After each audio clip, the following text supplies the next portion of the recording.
श्री शिवाय नमस्तुभ्यम। दोस्तों, आप सभी लोग जानते हैं कि मई का महीना बहुत जल्द जाने वाला है।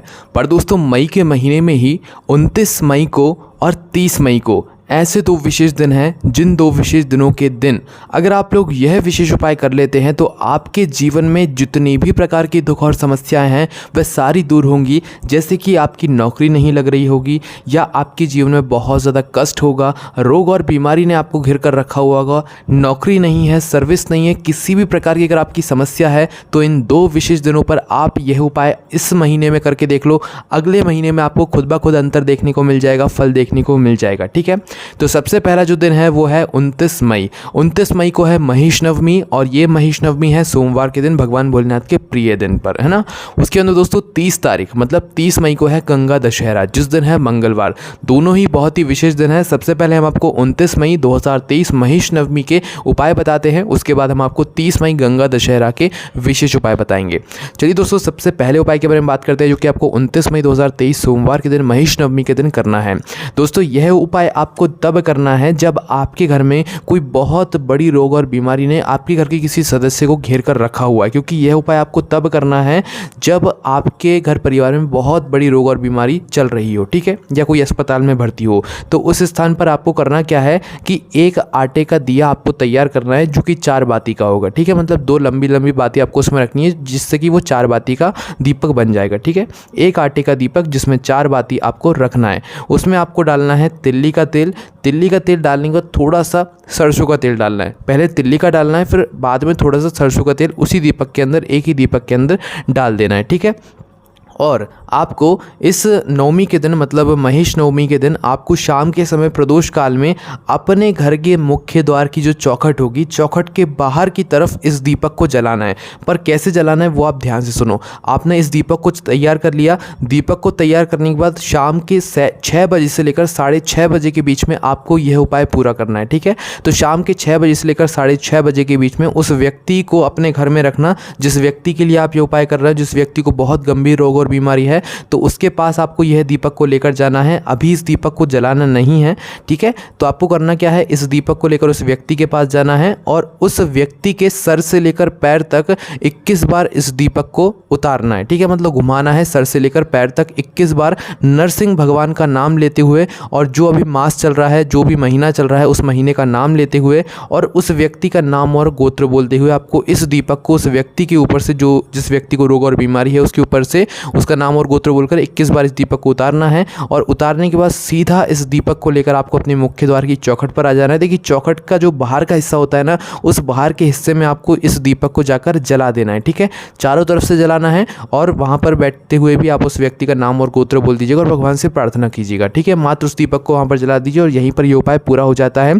कुछ ही दिनों के अंदर या कुछ ही महीनों के अंदर आपको उस व्यक्ति के स्वास्थ्य में सुधार देखने के लिए मिल जाएगा इस उपाय को करने के बाद। ठीक है, चलिए दोस्तों, हम बात करते हैं इसी महिष नवमी के दिन किया जाने वाला दूसरे विशेष उपाय के बारे में। दोस्तों, अगर आप चाहते हैं कि आप जो भी काम करें वो आपका काम सफल हो, या जो भी आप जिस काम में अपना हाथ लगाएं वो काम सफल होता चले जाए, तो दोस्तों उसके लिए आपको ये उपाय ज़रूर करना चाहिए। और ये उपाय आप तब भी कर सकते हैं जब आपकी जीवन में बहुत सारी दुख और समस्याएं चल रही हों। ये उपाय कोई भी कर सकता है। ठीक है, तो इस उपाय को आपको करना क्या है कि महिष नवमी के दिन आपके घर के आसपास जो भी आंवले का वृक्ष हो वहाँ पर आपको जाना है। कहाँ पर? जो भी आंवले का वृक्ष हो वहाँ पर आपको एक गोल बाती का घी का दीपक तैयार करके लेकर जाना है। ठीक है, आटे का वह आप दीपक तैयार कर लीजिएगा, है ना। उसके बाद में दोस्तों आपको अपने साथ में एक मोली धागा या कच्चा धागा जिसे आप लोग कहते हो वो लेकर जाना है। मात्र ये 2 चीज़ें लेकर आपको पहुंच जाना है किसी भी अपने घर के आसपास जो भी आंवले का वृक्ष हो बड़ा वाला, उस वृक्ष के नीचे वहाँ पर पहुँच गए। वहाँ पर पहुँचने के बाद सबसे पहले आपको वहाँ पर जाकर वह दीपक को जला देना है, जो दीपक आप तैयार करके लेकर गए हैं। ठीक है, बढ़िया बैठ के आराम से आंवले के वृक्ष के नीचे उस दीपक को, घी के दीपक को जला दो। घी के दीपक को जलाने के बाद दोस्तों आप जो मोली या कच्चा धागा लेकर गए हैं, उसी कच्चे धागे से आपको क्या करना है कि 5 परिक्रमा उस आंवले के वृक्ष की कर लेना है। कितनी? 5 परिक्रमा। 5 परिक्रमा जैसे ही आप लोगों की उस मोली के धागे से हो जाए आंवले के वृक्ष की, उसके बाद दोस्तों आपको वो धागा वहाँ से तोड़ देना है। ठीक है, धागा आपने मोली तोड़ दी।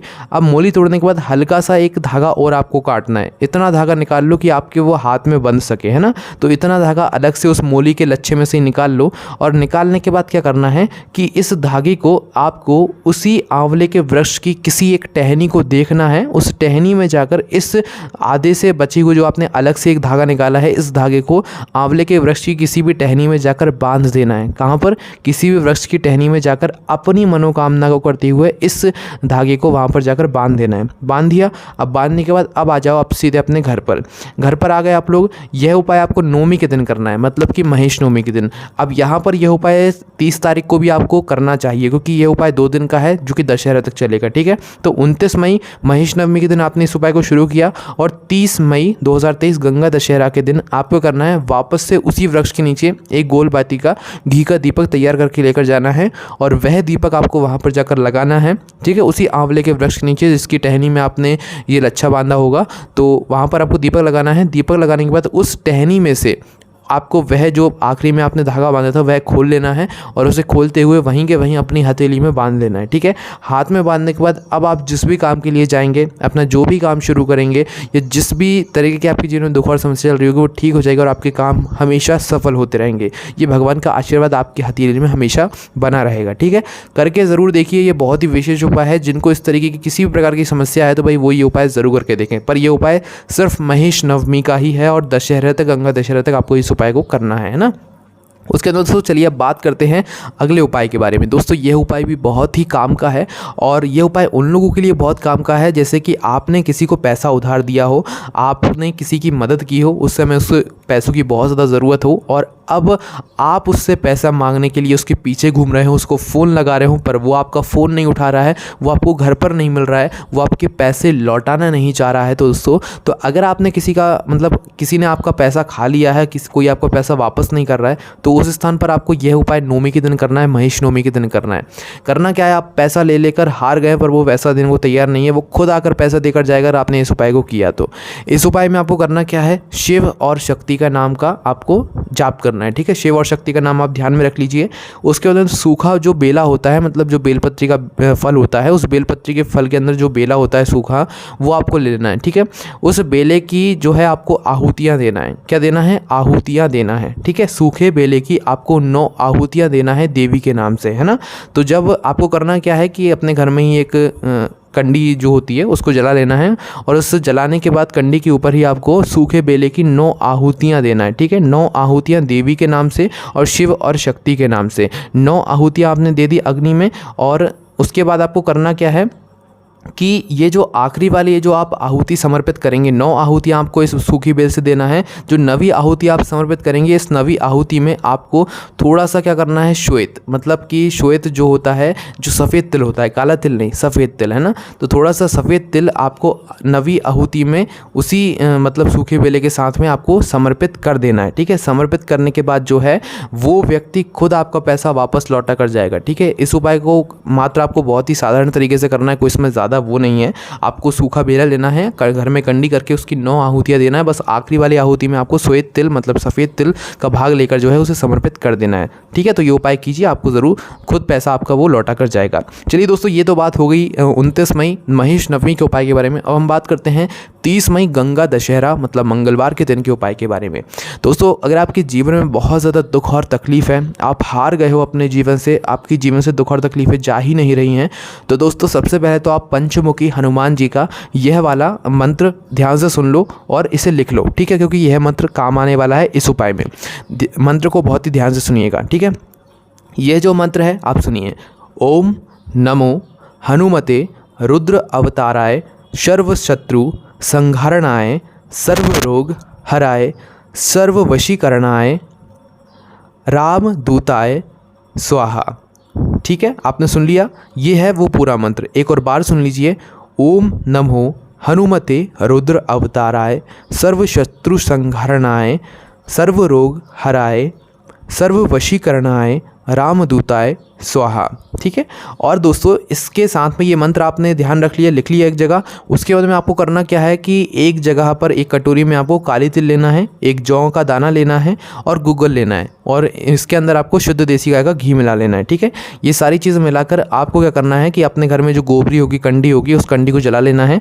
कंडी को जलाने के बाद 11 बार आपको इसी मंत्र का जाप करते हुए आहुति जैसे देना है। ठीक है, 11 बार आपने इस मंत्र का जाप किया, हर एक बार मंत्र का जाप करते हुए आपको ये जो मंत्र हमने आपको बताया, इस एक मंत्र का जाप किया तो एक बार आहुति आप छोड़ना। ये सभी जो हमने आपको काली तिल, एक जौ है ना, गूगल और घी मिलाकर जो सामग्री बताई, इससे आपको आहुति देना है, ठीक है, 11 या 21 बार जाप करते हुए।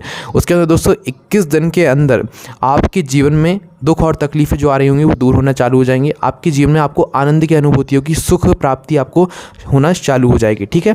चलिए दोस्तों, अब हम बात करते हैं अगले उपाय के बारे में, जो कि आपको इसी गंगा दशहरा के दिन 30 मई के दिन करना है। बहुत ही विशेष उपाय है जो हम आपको उपाय बता रहे हैं। ये उपाय आपको इस महीने करना है, अगले महीने आपको इसका फल मिल जाएगा, ठीक है। अगर आपके जीवन में बहुत तकलीफ है, सर्विस नहीं है, नौकरी नहीं है, कुछ समझ नहीं आ रहा है क्या नहीं करना है क्या नहीं करना है, तो उस स्थान पर दोस्तों अब आपको ये उपाय करना चाहिए। इस उपाय में आपको करना क्या है कि 5 पीपल के पत्ते लेना है। कितने? 5, है ना। तो पीपल के पत्ते आप लोग लेकर आ जाओ। 5 पीपल के पत्ते लाकर अपने घर में 5 बेसन के लड्डू बनाना है। देखो, बेसन के लड्डू जो आप बनाओगे ना, वो शुद्ध देसी गाय के घी में बनाओगे, ठीक है। मतलब नकली लड्डू नहीं बनाओगे, क्योंकि उपाय कर रहे हो, भगवान के लिए कोई चीज़ बना रहे हो, तो वो शुद्ध चीज़ में और शुद्ध ही आपको बनानी पड़ेगी, ठीक है। तो आपको 5 बेसन के लड्डू बनाने हैं शुद्ध देसी गाय के घी में। 5 पीपल के पत्ते और 5 बेसन के लड्डू आपने शुद्ध देसी गाय के घी में तैयार कर लिए, है ना। अब आपको करना क्या है, 5 पीपल के पत्तों के ऊपर बिल्कुल बीचों बीच में आपको करना क्या है कि यह जो 5 बेसन के लड्डू हैं ये रख देने हैं। हर एक पीपल के पत्ते के ऊपर एक एक बेसन का लड्डू रख देना है, ठीक है। अब इन 5 बेसन के लड्डुओं के बीचों बीच आपको एक आटे का दिया बनाना है। क्या बनाना है? आटे का दिया बनाना है। तो आटे का दिया बनाने के बाद आपको इसके अंदर रख देनी है गोल बाती। गोल बाती रखकर इसी दीपक के अंदर आपको डाल देना है तिल का तेल। क्या डालना है? तिल का तेल डालना है, ठीक है। तो ये 5 तरह के लड्डू, मतलब 5 जो आपने बेसन के लड्डू बनाए 5 पीपल के पत्ते के ऊपर रखें, इसी के बिल्कुल बीचों बीच आपको ये आटे का दीपक रखना है तिल के तेल का। उसके बाद यही मंत्र आपको वापस से जपना है जो कि अभी हमने आपको बताया है। एक और बार आप वह मंत्र सुन लीजिए। ओम नमो हनुमते रुद्र अवताराय सर्वशत्रु संहारणाय सर्वरोग हराय सर्ववशीकरणाय रामदूताय स्वाहा। इस मंत्र का जाप करते हुए आपको किसी भी दक्षिणमुखी हनुमान जी के मंदिर में जाकर इस दीपक को वहां पर जाकर जला देना है, ठीक है। पर इस मंत्र का जाप आपको ज़रूर करना है। 5 पीपल के पत्ते आपको गोलम गोल जैसे ही रखने, ताकि बीचों बीच आपका वह आटे का दीपक आ जाए तिल के तेल का, और इस मंत्र का जाप करते हुए आपको वह दीपक को जला देना है और भगवान से आशीर्वाद लेकर, हनुमान जी से आशीर्वाद लेकर आ जाना है। देखिए, यह जो उपाय है ये पुरुष लोग ही करें, क्योंकि मंदिर के अंदर जो है मतलब स्त्रियाँ नहीं जा सकती हैं, तो इस वजह से, ठीक है। तो पुरुष लोग इस उपाय को करेंगे तो ज़्यादा बेहतर रहेगा, बाकी कोई दिक्कत नहीं है। तो ये सारे उपाय थे जो कि दोस्तों आपको इस मई के महीने के आखिरी दिनों में करना है, और अगले महीने मतलब जून के महीने में आपने जिन उपायों को इस महीने किया है उसका आपको फल मिलना चालू हो जाएगा। एक बार विश्वास करके अपने जीवन की दुख और समस्याओं के लिए इन उपायों करके देखो, आपको खुद ब खुद अंतर देखने के लिए मिल जाएगा कि हमने उपाय किया था और हमें इसका फल मिला है। तो 29 मई 2023 को है महिष नवमी, 30 मई 2023 को है गंगा दशहरा। दोनों ही बहुत ही विशेष दिन है, सोमवार और मंगलवार के दिन है। कोई भी आपको समस्या आती है उपाय करने में, कमेंट करके पूछ सकते हैं। और ज़्यादा जानने के लिए आप लोग हमारी वेबसाइट भोलेनाथभक्ति.com पर जाकर इन्हीं उपायों को आराम से बैठकर पढ़ सकते हैं। कुछ ही देर में आपको वहाँ पर अपडेट कर देंगे, ठीक है। कोई भी समस्या कमेंट करके पूछ सकते हैं। ओम नमः शिवाय, जय भोले बाबा, श्री शिवाय, नमस्तुभ्यम।